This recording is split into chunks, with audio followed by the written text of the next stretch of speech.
Well, good afternoon, everybody, and thank you for joining us once again for this episode of the Metaversial Minute right before Thanksgiving 2022. I'm with my very good friend, Joe Little.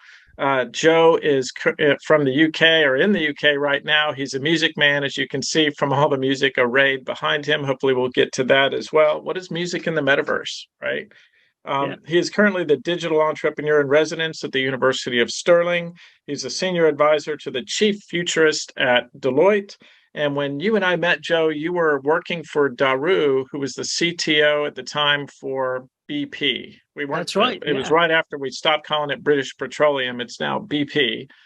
And you were the senior technology innovations manager. And we had a big game changer that we worked on together, that's right? right. Yeah, I it was roughly sort of 2006 through to around 2011, one of the longest game changers we did in that team. Right. Partly because we had a long startup, really convincing the old guys that we had something in the 3D virtual environments that was worth plowing. It took us quite a long time, and then when we got going, the projects just never seemed to stop. So that's why it lasted so long. But it was a fun ride, definitely a fun ride.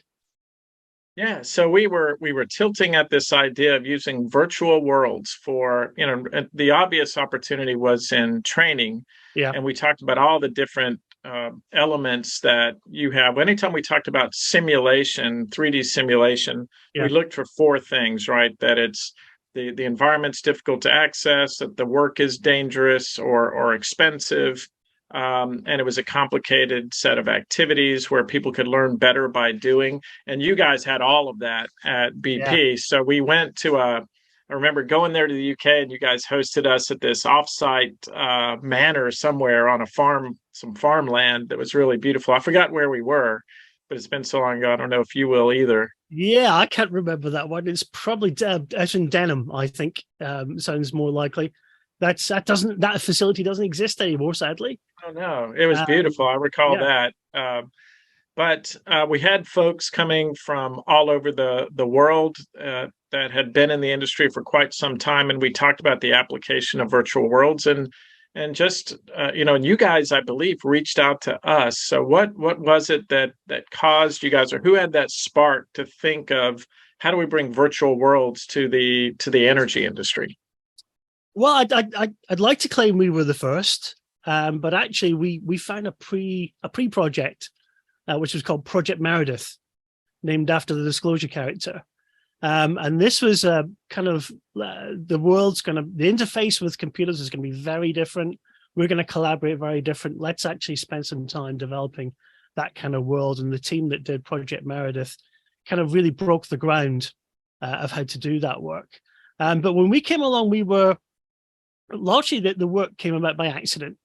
I was experimenting or looking into opportunities in 3D for the Castrol brand because their target market at the time was heavily into games, and they themselves were not a particularly leading edge brand at the time, so they were looking for opportunities, both advertising in games, but using a more immersive method of actually getting to their clients. So that was where I was tasked with going off and investigating virtual worlds. I think we found that that point in time, 2006, there were 19. And I had a great bunch of people who were more than happy to meet up every week in a different virtual world and play around in them, get a sense of what those environments were like and what the potential was um, before we started even doing projects in there. So it was a voyage of discovery. And then we had a real big aha moment. We were running an event called a Blue Chalk, named after a pool room, I think, in California. And the theme was major dislocation planning. So it was about pandemics. It was about, severe disruption in a geography. And we rather cheekily did a Second Life simulation for them of what would happen if our Chicago offices were struck by an earthquake, etc. What could we do for our staff or the community using those environments, trying to rebuild that community? And it's partly shocked people, but we had some great people in the room who said, this is the future. This is how we will collaborate in the future. And if we ever have that environment, and we just did, that situation, as it were, then we're going to turn to environments like this to collaborate and bring our staff together. So that kind of sparked a game changer. That gave us kind of the impetus to try and explore training and collaboration and simulation more. All right. So you had people all over the world in the oil fields and gas fields of Kazakhstan and all these different places, and occasionally they would come all to London for training and for meetings and that sort of thing. And I remember when we first talked to them, they said, "Hey, you're not proposing to take away our wonderful trips to London, are you?" Yeah. And we said, "Well, I don't know exactly what the plans are, but I know when we first engaged, I had my small company 3D Solve, and we had done all the work in computer gaming before that, built our own game engine several times, and we built the 3D renderer for Shockwave. So I think the first thing we did for you guys was it was the AM, PM, and BP gas stations who were I think you were beginning to franchise them, and we'd done some work for McDonald's already and some other folks. So we actually built training for how to run an AM, PM, or BP gas station in this little interactive 3D world we built in Shockwave 3D first as a training aid. And I saw that I recall that it got the CIO magazine award for I believe for Daru. Yeah, the award's actually up there in the corner there. I could tilt the camera; it's still there. It was, I mean, it was a fabulous flagship project for us. Yeah, that was cool. It proved several things right off the bat. First of all, we didn't have to fly staff into a training center at great cost, and these were, I mean, high turnover staff as well. If you appreciate in retail stations, it's not a job people want to hang around for too long. So quite expensive to fly them into a training center. Also, in terms of a proving ground for an immersive environment in training, it was absolutely perfect. We had fairly standardized equipment in the US in the NPM stores. That was great to build simulations for, because people weren't finding equipment they weren't finding in the store itself. And we had such fabulous results. I mean, individuals were getting through the training. About 77% of them were getting through the training faster because they were doing it in their breaks rather than flying over to. A lot of these people were hourly too, right? Yeah, so that's helpful if you can do it faster. If you can do it faster, all the better. Retention was immense. I mean, 100% retention straight after doing the training versus about 40% in the test group. And then months later, we were going back and testing them, and they still had it all completely in front of brain. Had no issues at all. In fact, they were eager to build more and more modules for them. The only downside to all of this was we couldn't transfer it into other markets. Other markets had varying equipment from store to store.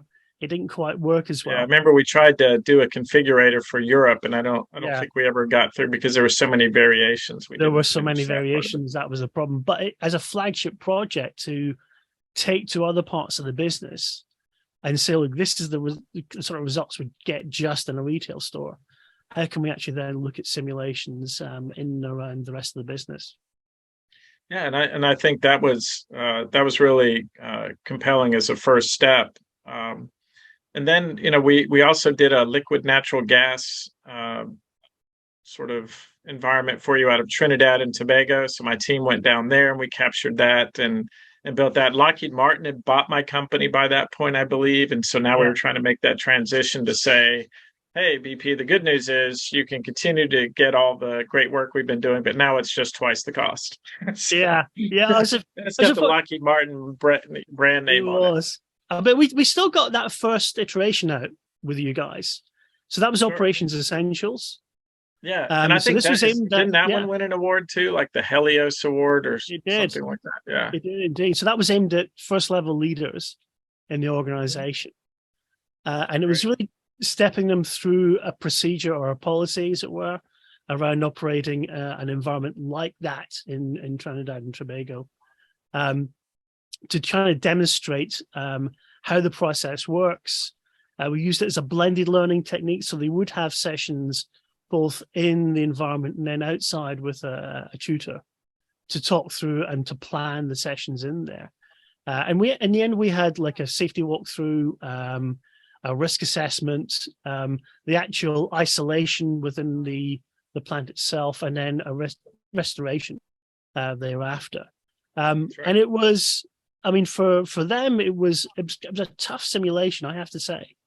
They had to still use P&ID charts to navigate. You remember that? That was really quite difficult. If you're not familiar with them, it's quite hard. No, I remember learning that too, and becoming pretty adept at it, thinking, hey, if I had to go to one of those oil fields or one of those natural gas plants right now, I believe I could perform those operations by the end of it. Yeah. But again, I think it was compelling because we were trading on this idea of what Mark Prensky said, that we have these digital natives today. They have different expectations of media, and you can't train them the same way that we were training before, where you're just giving lectures or watch a video or whatever. We can actually show that we can do. It's a shorter path to mastery.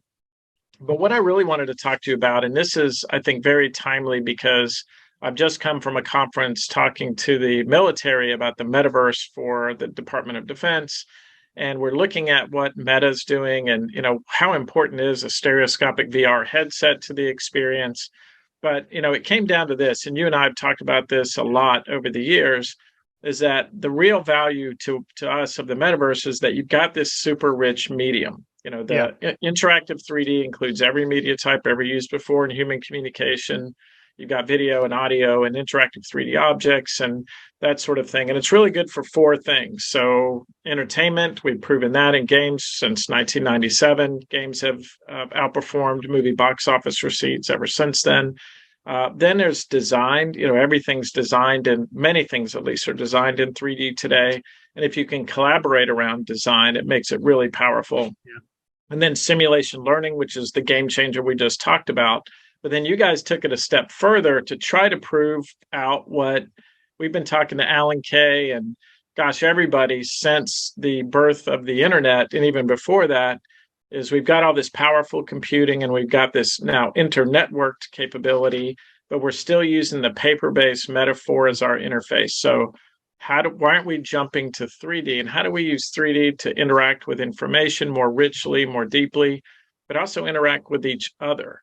And that's where I've had. So I think at the end of this, I'll show a little clip of what I tried to do at Lockheed, where I built the Center for Leadership Excellence in this massive multiplayer online game engine. And we had everybody meeting in this space to do training.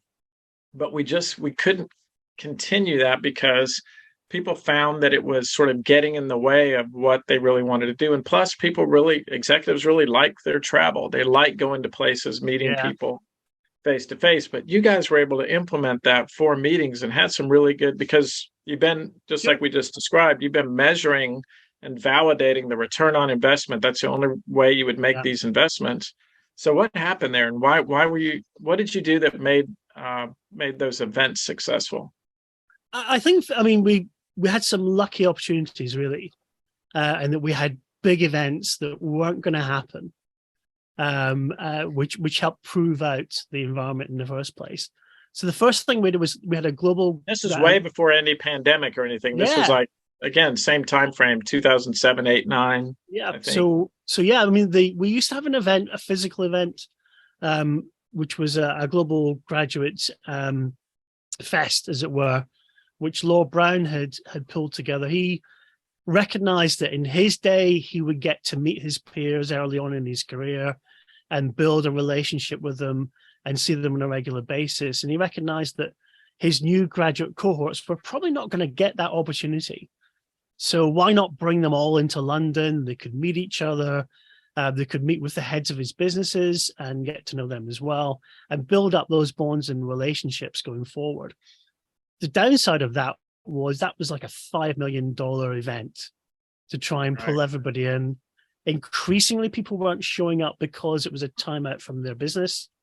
So there was a lot of pressure from their managers not to go. And we were getting feedback from the graduates as well that they were sitting looking at slides for 4 days. So, it's not very engaging. It wasn't really sort of what my generation, as they were saying, were expecting. So do something a bit more exciting. So we did a little trial event to try and get a sense of what those graduates wanted from a previous cohort. And then we decided to go all out. So we took the 4-day event and we made it a 4-week event. Oh, wow. And we sort of tapped into a lot of brains like yourself and Ben Sawyer and others who were used to creating events to say, look, how do we keep these graduates in here for that length of time? How do we make it interesting, exciting, and compelling? So we created a challenge. And the challenge we had was really sort of to say, I'll be straight up, you're in a team, you're going to be the leadership team of this company in 2031. And a protected territory, which we called Forwarded Land, is about to be potentially released so that it can be explored for oil and gas. And the rumor is there's a lot there. So what do you do as a leadership team? And we then had 4 weeks of executives who were coming in and talking about their function, their part of the company. And they heard about the challenge as well and said, look, I'm going to include something that I want to see in their presentations back regarding your challenge. So they really bought into it as well. We created bots in and around this virtual world that they would encounter. So they would be representatives from foreign nationals, from So you had NPCs that they were AI driven. So that tells me I was thinking that was done in Second Life, but it must not have been because I don't think bots existed. It was done in Protosphere. Protosphere, that's right. Yes. Yeah. Yes. So we did it in Protosphere, and I say we created all sorts of bots in there, which would give a piece of the puzzle as well. You know, if they went one way in terms of developing a capability there, they're likely to come up against some degree of friction.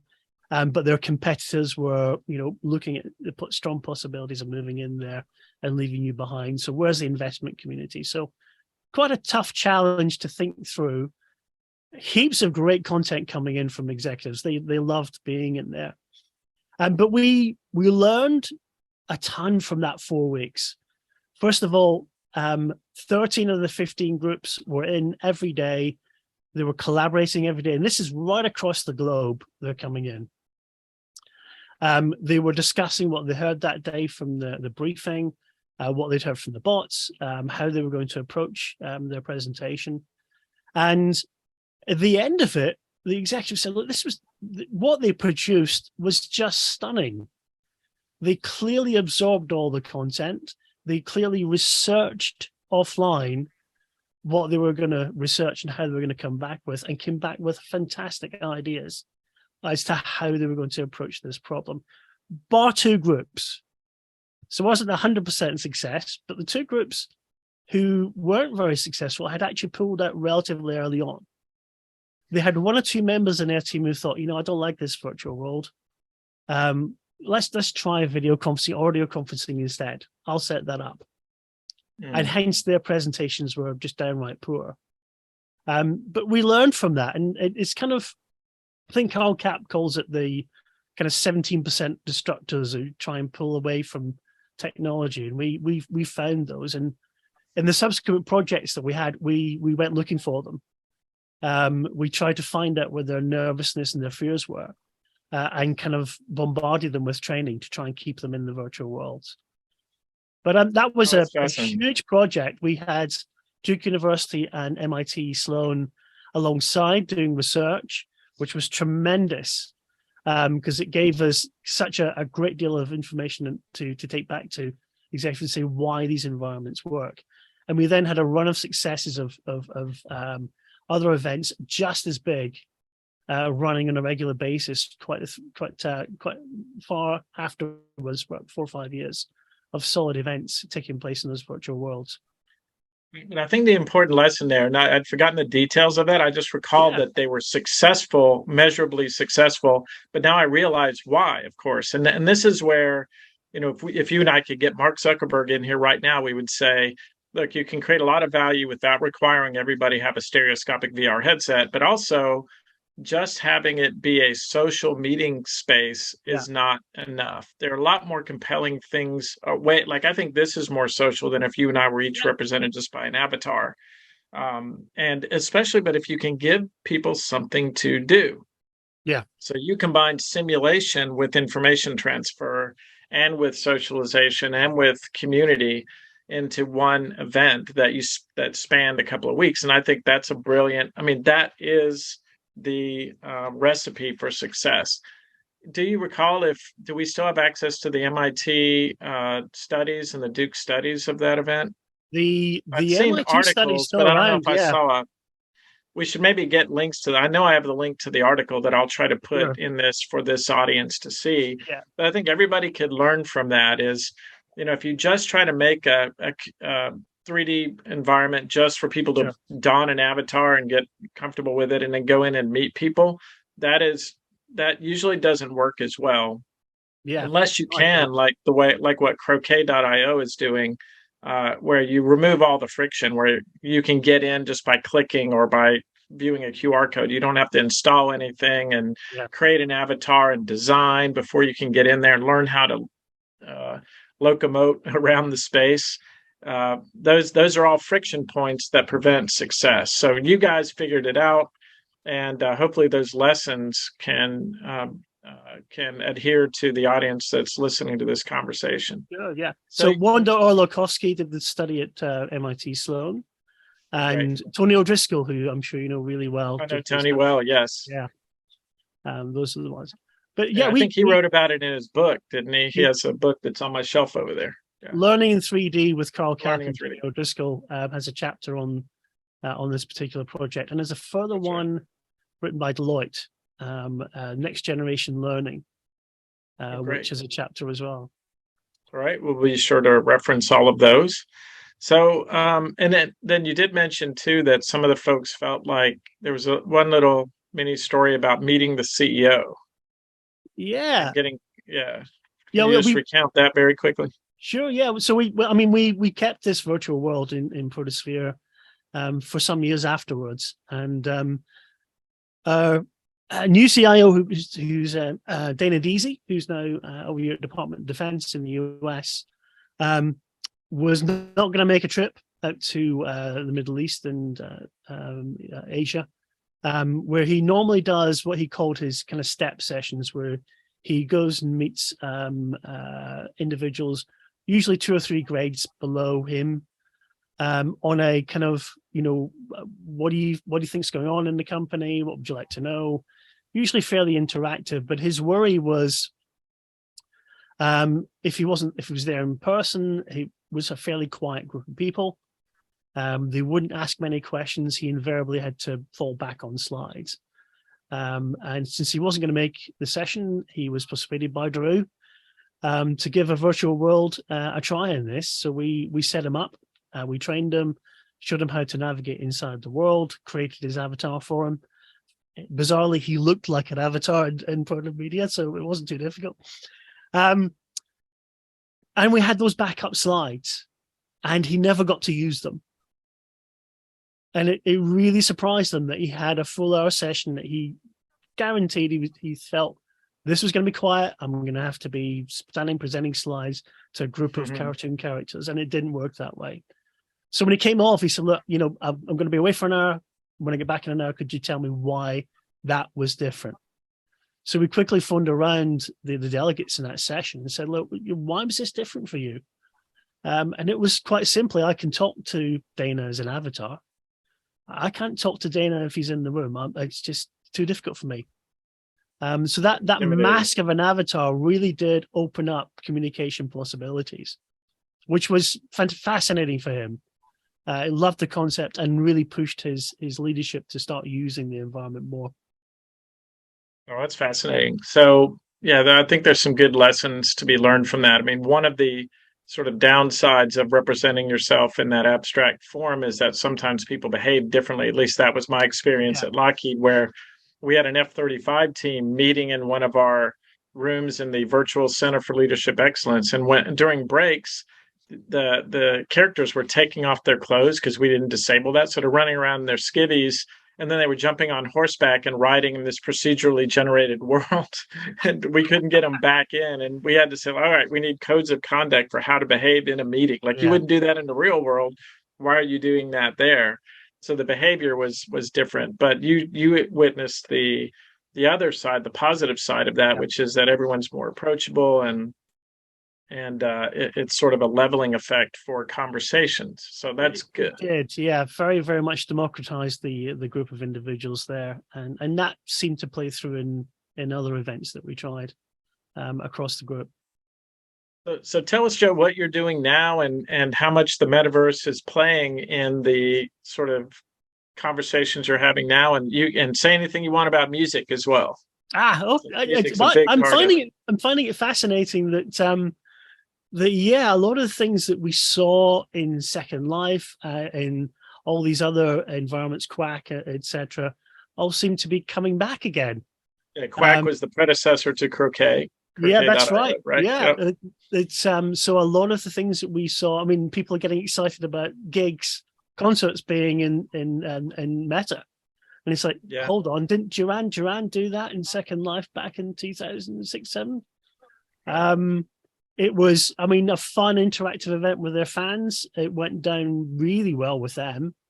So these are not entirely new things, but just seem to have a second time, as it were. I was going to say Second Life. That would be too corny. So it is interesting that people are now coming back there and seeing the opportunity for retail, the opportunity for events come through. But as you and I say, if you have an opportunity to be face to face or in a group of people, and normally it's far better than in a virtual world, unless there is something you want to interact and you want to bring in a much larger group of people into that environment and that experience. Or you want to do a physical simulation that lets you Yeah, interact more, shorten uh, the amount of time it takes to understand something. Like I've always wanted to do that with hurricanes. So we yeah, did this big event at Lockheed called Drill, Disaster Response Integrated Logistics. And we would do these offsite things. Everyone would go to Suffolk to the innovation center that we had there. We'd have Home Depot and Lowe's and FEMA and the government and all these folks there. And we'd run these exercises. And I thought immediately, well, like this would be a really good game if we could have everybody sort of check in every day and interact in a simulation. I think that would be really compelling. So we're still trying to make that happen. But you guys did it. BP did it back in the early 2000 or in yeah. the mid 2000s. So I think that's a very good lesson. I hope that the audience will be able to take a lot away from those conversations. And I think the next thing maybe we could talk a little bit more about just art and music and things like that are happening with AI inside of these metaverses. I looked over the shoulder while my kids were playing Fortnite, where they had a couple of those big events where they'd have musicians come in, and of course it's very different from Second Life and Protosphere and some of those early Yeah. worlds we played with, in that you do have the richness of the MMOG environment, physics and all the creativity about planets, and people can be giant and just all the special effects now. So it really puts a lot of burden and opportunity on the people creating these environments to do one-upmanship over the last one that you did. I think the one with Travis Scott was the one that I watched over the shoulder and just went, wow, Mm. that really is an experience. It's a memorable experience that people are still talking about. And I think, you know, the fidelity of the music is where some of my friends like Alice Osaginski would get upset about it, saying, I don't know if you're a purist like he is, but he doesn't compress his music, like everything's Yeah. uncompressed, and the idea of distracting or even having a MTV music video of music bothers him. He just wants the full experience of the richness of the sound. But I think absent audio files like that, well, maybe there is an opportunity there where, again, with spatial sound, you can do some pretty compelling Sure. things where the Yeah. musicians are around you, right? There was Jean-Michel Jarre's done a few events recently using binaural sound, where you basically become a part of the environment that he's in. So he did one around the beginning of the year in a virtual Notre Dame, which of course you can't do now because it's still being rebuilt. Right. So he created an event there using a mixture of reality there, to give you a sense of what that concert would have been like in Notre Dame. But you're there as an avatar, and he is as well in around his instruments. But the sound quality is what really lifts it. as an experience. And It's he's, I me, think, yeah, he's about to do another one fairly soon. it makes me think about, when originally there's that old story of originally when the movie camera was created, it was on a tripod, and then it just pointed at the stage and the actors acted in front of the camera. Eventually someone said, well, let's take the camera off the tripod and let's have it become an actor within the scene, and let's do Citizen Kane, and let's make a lot more rich environments, and really play with the possibilities of this new medium. And I think that's what we're just beginning to see within the metaverse. But again, I keep seeing this focus on hardware and stereoscopic VR. And what I keep Yeah, saying to people as part of my message is I really like the MetaQuest Pro that just came out is incredible at $1,500, and having the AR and VR components of it are great. But again, there's the cost prohibition, there's the extra hardware requirement, and the fact that a healthy percentage, like you mentioned, the 17% Luddites in your earlier yeah, groups, but it's going to be 35 or more percent of the humans that won't be able to be comfortable with stereoscopic VR. So you're excluding them by definition right yeah, up front. And it's not about latency. It's not about refresh rates. It's not about fidelity. It's about the fact that humans haven't had an upgrade since the Pleistocene. yeah, So there it is. And you can't get around that. It's a yeah. hardware problem.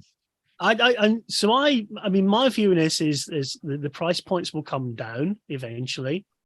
In between times, why exclude people? Really, why create something that excludes them fully from the experience? Give them something which they can gradually move in, be it just a simple Or, broadcast like this. or yeah, scale with it. I want to participate by just looking at my screen, or looking on my phone or my Yeah, tablet. If you want to do it in your Oculus Quest or your MetaQuest Pro, then you're able to do that, and we can still experience the space and the activity yeah, and the communion around information and entertainment together. But it shouldn't require that I have those, because anybody who tries to limit access to their platform will succeed, yeah, right? They yeah. will. Yeah, I mean, we did an experiment just before I left BP up in Hull, where we'd taken a simulation which was successfully put in a virtual world, and then used an igloo to see if it would make that much of a difference if we really did put people in a completely immersive environment. And the results weren't stunning. People were just as comfortable sitting in front of a computer screen going through the simulation as they were being completely immersed. It didn't make it Sometimes more comfortable, and also you don't need that bucket next to them just in case. just in case. Exactly. And actually, we didn't. I don't think we ever had. I don't think we had any issues with the bucket on that simulation. But yeah, you definitely need to have a bucket around. So no, it's. I think why create something that excludes people, but gives people a chance that if they have got the equipment, they can give it a try and give them something a little more special. And if that's Yeah, the sound quality or the immersion, then give it to them. I think David Smith at Croquet says it well when he says, "Look, when I pick up the phone to call you, I don't have to know what kind of device you have on your end. You don't have to install anything special, unless you're in the crypto environment or security environment. Um, we should just be able to connect, and I don't care what kind of hardware you're Yeah, using on your side. That's why the internet worked well, and that's the design we need for the metaverse. It shouldn't be like, well, have you upgraded and have you installed the latest version yeah. of Metaverse 4.0 before we can have a conversation. It should just work. So Again, it's what you're trying to get across in that environment, that in that metaverse that you cannot do in the real world. Is it actually going to be a better exercise? I mean, long after we'd engaged, we started to look into disaster simulations and using them in real environments. And the one thing that, I mean, if you went along to those simulations, they were largely on paper, using folders around the room, people making decisions on the spot, largely with guesswork and pencil and paper. So to throw them into a 3D environment and say, look, we have a suspect IND in this facility. We have to make some decisions now about getting people safe. Rather than guessing the time to get to someone to see if they're still alive, why not actually get to someone in that environment and see how long it takes you and how you feel about that and taking that risk? And it made a world of difference for people making decisions, rather than just make a decision, write it down, that's what we'll do in the real world, actually trying it out. Yep. Really, Doing is always better than yeah, sort of reading about or thinking about, yeah. especially with the richness of the medium that we have today. So I think there's lots of opportunities that are in front of us if there's good design. I think that's what's still missing from some of the implementations I'm seeing is the design element, and that's the next big job. I think is how do you design for the metaverse, for the solution that you're trying to build, and where we're still waiting to find the hypercard for simulation that helps us create these worlds really quickly Yeah. without a lot of effort, and then making sure that we have really frictionless access is the next piece. So anyway, No, this has been a rich discussion. I think we could have continue going, and I'm sure we will. But thank you all for joining us for this episode of the Metaversial Minute with my guest, Joe Little from the UK, formerly of BP. And Joe, do you want to just say how people could follow you on social media or other methods today? I'm actually relatively easy. If anyone's hanging around Twitter, I'm at Joe Little. And if you want to follow me on LinkedIn, you can find me quite easily as Joe Little there as well. Outstanding. And as always, on Twitter, while it still stands, I am at Metaversial. And so we'll see you all in the metaverse. Thank you very much. Thanks, everyone.